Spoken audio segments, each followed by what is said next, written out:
E aí a gente pega o nosso fósforo Fiat Lux, patrocinador oficial do show de física, acenda uma chama em sua vida, compre e já acende o fogo. Pequenininho, triste, né, coitado. E aí, como é que a gente aumenta esse fogo?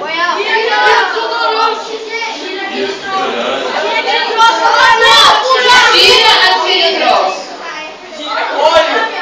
Gira aquele troço para o lado. Não deu em nada. E aí, o que mais que eu posso fazer? Mais alto.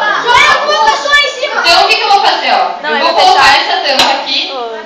Com isso, todo o oxigênio que estava ali é consumido e não tem mais oxigênio para consumir e fazer fogo. Apagou. Ok? A Morgana vai colocar mais álcool.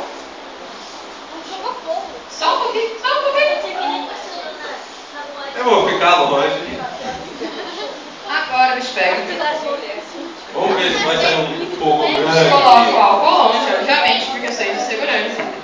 E de inteligência, lógico, né?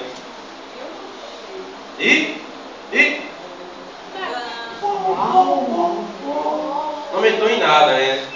Não aumentou em nada. Quando a gente coloca mais álcool, qual que é a diferença? O que isso faz? Mais combustível, vai durar mais tempo essa chama, mas não vai aumentar o tamanho da chama. Isso aí serve. Não está servindo para nada.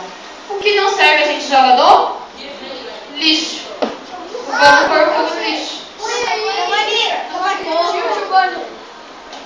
Isso aí, agora gira pra gente ver o que acontece.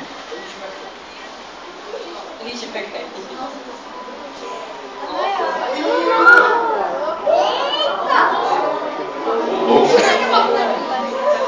Exatamente, se eu não fizesse isso, eu ia falar de ser macumba.